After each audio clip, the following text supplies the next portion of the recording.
ये बादल आ रहे हैं, धुएं की तरह जो उड़ रहे हैं वो बादल हैं। वो जो सामने दिख रहा है वो मेन पॉइंट है।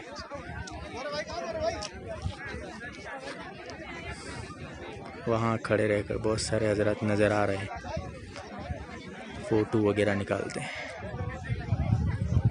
ये पूरे बादलों के दरमियान हैं हम, आ रहे हैं बादल, जा रहे हैं।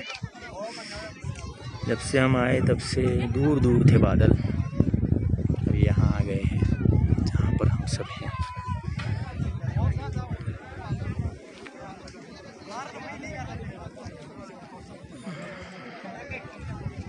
ये देखो चल रहे